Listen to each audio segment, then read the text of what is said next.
He barely touched him. I swear to God, he barely touched him. And Blassie went backward like he'd been hit by a sledgehammer. I was sitting maybe 15 feet away. I saw the whole thing. That little guy grabbed Blassie's wrist, and Blassie couldn't move. 235 pounds, and he could not move his own arm. I still don't understand how that's possible. There are moments in history that the cameras catch but the world never fully sees. Moments that get buried under paperwork, erased from archives, or quietly removed from public memory by people sitting in offices who decide that what millions of viewers witnessed was somehow too much for them to have witnessed. This is one of those moments. And if you have never heard this story, that is not an accident. The year was 1971. America was a country mid-transformation. The Vietnam War was grinding toward its slow, painful conclusion. Muhammad Ali had just returned to boxing after his exile. The women's liberation movement was rewriting the rules of public life.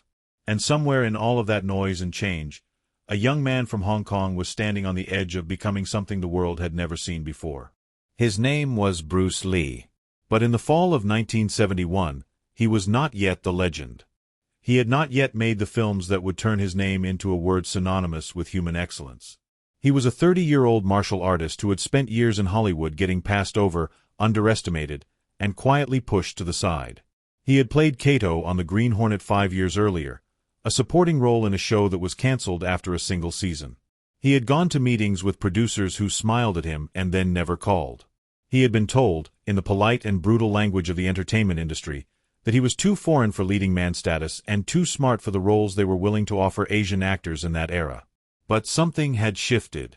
A small ABC detective series called Longstreet had cast him in a recurring role as a martial arts instructor, and the audience response was unlike anything the network had anticipated. People were not just watching Bruce Lee. They were stopping the tape and watching him again. They were calling stations and asking for his name. In a television landscape full of loud, performed machismo, there was something about the quiet, precise, almost mathematical confidence of this man that viewers could not look away from. Someone in ABC's booking department had the idea to put him on the Dick Cavett Show. It made sense on paper. Cavett was the intellectual's late-night host, a man who prided himself on booking guests who could actually talk. His show was a rare space where a martial artist could explain his philosophy, where a physical demonstration could sit comfortably next to a conversation about art and meaning. Lee was articulate, physically extraordinary, and possessed of the kind of natural screen presence that cannot be manufactured.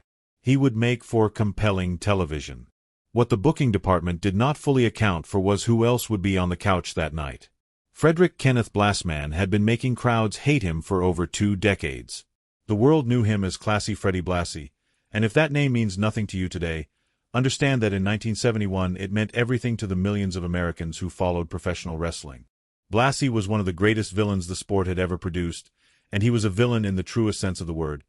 Not because he was scripted to be one, but because he understood human psychology well enough to produce genuine rage in complete strangers across 3 continents. He stood 6 feet 1 inch tall and carried approximately 235 pounds of the dense, road-worn muscle that comes from spending 2 decades absorbing punishment and delivering it in equal measure. He had broken his nose multiple times. He had wrestled in Japan, where his heel character provoked such extreme reactions from audiences that incidents at his matches were reported to have sent fans to hospitals. Back in America, he had perfected the art of verbal provocation, turning the microphone into a weapon as dangerous as anything he could do in the ring. He called his opponents and his audiences pencil neck geeks, a phrase he claimed to have coined, and which stuck so firmly in the American vocabulary that people still use it today without knowing where it came from. He went on television not to discuss wrestling technique or to charm hosts, but to insult everyone in eyeshot and do so with such theatrical conviction that viewers both loved and despised him for it. He had appeared on enough talk programs to understand exactly how this kind of booking worked. You came in. You were loud. You were entertaining. You left. Nobody got hurt. It was performance art with better tailoring. Blassie arrived at the studio on West 58th Street approximately 45 minutes after Bruce Lee. He was wearing a cream-colored suit with a gold tie. His silver hair was immaculate. He walked through the door shaking hands too firmly and filling the corridor with his voice before anyone had fully registered that he was in the building. He called a stagehand kid despite the man being clearly in his 40s. He asked where the bourbon was. He laughed when someone told him there was only coffee. The production staff knew the Freddie Blassie routine. What they did not know was that the man sitting quietly in the other green room, doing slow stretching movements that one production assistant would later describe as looking like slow-motion ballet, was not a routine guest of any kind. Dick Cavett, who had hosted thousands of conversations with hundreds of remarkable people, would later say in a radio interview that he had a feeling walking out for that taping. Not a specific premonition, just the particular electricity in the air that a host develops instincts for after enough years of live television. Two people on the couch whose energies were genuinely incompatible. Not in a dangerous way, he thought at the time. Just in the way that made for compelling viewing. He was right about the compelling part. He was wrong about the not dangerous part. The show opened the way it always opened. Cavett delivered his monologue with the dry, precise wit that was his signature, and then he introduced his first guest. Bruce Lee walked onto the stage with a stride that was neither hurried nor casual but something in between. The walk of a man who knew exactly where he was going and had already calculated the most efficient path to get there. The audience applause was warm but measured. Most of them had only a loose sense of who he was. Cavett asked his questions, and Lee answered them in a way that drew the studio audience forward in their seats. He spoke about martial arts not as a system of techniques but as a philosophy of self-expression. He spoke about water, about adaptability, about the difference between learning to move and learning to think about moving. He was not performing. He was explaining. And there is a quality in genuine explanation, in words coming from a place of actual conviction rather than prepared charm, that audiences recognize even when they cannot name what they are responding to. Then Cavett said, "Let me bring out my next guest." Freddie Blassie walked onto the stage the way he walked into every room he had ever entered in his life. He did not wait for the introduction to finish. He dropped onto the couch with the settled permanence of a man who had already decided the furniture belonged to him. He looked at Bruce Lee. He looked at the audience. He looked back at Lee. "This is the guy," he said. The air shifted. It shifted the way air shifts when two weather systems with genuinely different pressures collide. Some of the audience laughed. Some of them shifted in their seats. Cavett smiled the careful smile of a host who had just registered that the evening was going to require active management. Blassie looked at Lee with the practiced assessment of a man who had spent 23 years measuring opponents. What he saw was 140 pounds in a dark suit.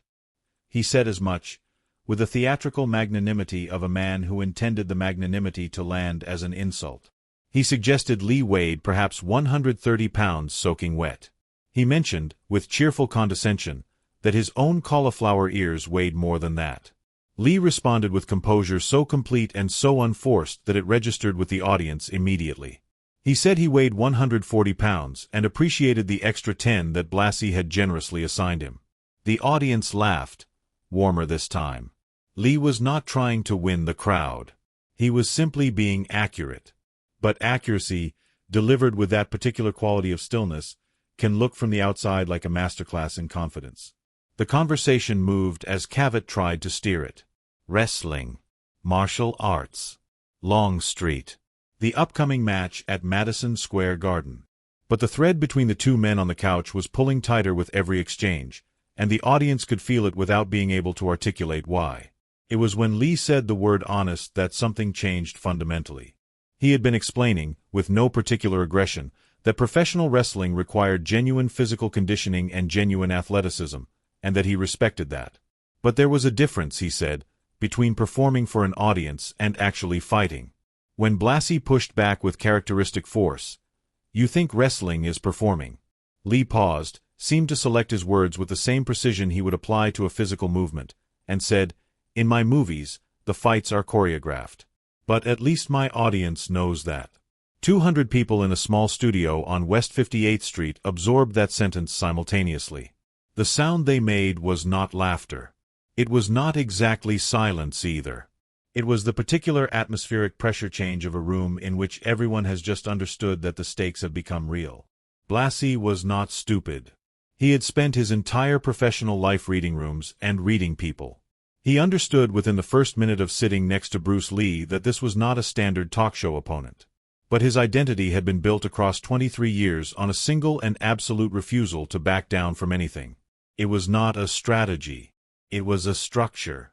It was who he was. So he did not back down. He leaned forward.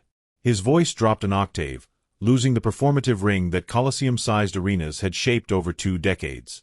What came out was flatter, more direct, and therefore more genuinely threatening. He talked about bleeding in the ring, about broken bones and cracked ribs. He challenged Lee to sit there and call that not real. Lee did not move from his position on the couch. He did not raise his voice. He said, with the even tone of a man stating a geometric truth, "The injuries and the pain might be real, but the outcome is decided before you walk through the curtain. That is the difference." Blassie came back with, "And your little kung fu movies are more real than what I do?" Lee said, "I am telling you they are more honest." What followed in the next few minutes was a verbal exchange that 11 million American households witnessed in real time, and that television critics, if they had been given the chance to write about it in the days that followed, might have described as one of the most extraordinary collisions of 2 completely different worldviews that live television had ever accidentally produced. Blassie told Lee he had never been in a real fight. Lee said he had been in street fights. Blassie dismissed this. The back and forth moved faster now, the way a current moves faster when the riverbed narrows. And then Blassie said the thing he was always going to say, because it was the thing Freddie Blassie said to every man who challenged him, because it had always worked and there was no reason to believe it would not work again. "You wouldn't last 30 seconds against me." Lee said nothing. Blassie said it again. "You hear me? 30 seconds." Lee looked at him for a moment that witnesses would later describe, independently of one another, as the longest short moment they had ever experienced in a studio setting. Then Lee said, in a voice so quiet it barely registered on the studio microphones, "I think 30 seconds is generous." What happened in the next 14 seconds of live American television was removed from every subsequent broadcast of that episode. The original East Coast feed carried it. The delayed West Coast feed did not. The master tape was pulled from ABC's archive within 48 hours. No official explanation was offered to the press. An internal memo surfaced years later in an audit, citing only 2 words as the reason for removal: content concerns. Blassie stood up. He stood the way he stood in every arena he had ever performed in, shoulders rolled forward, chin out, using every inch of his 6'1" frame to create presence, to communicate mass, to make the physical argument that his words had been making for 2 decades. He outweighed Lee by nearly 100 pounds.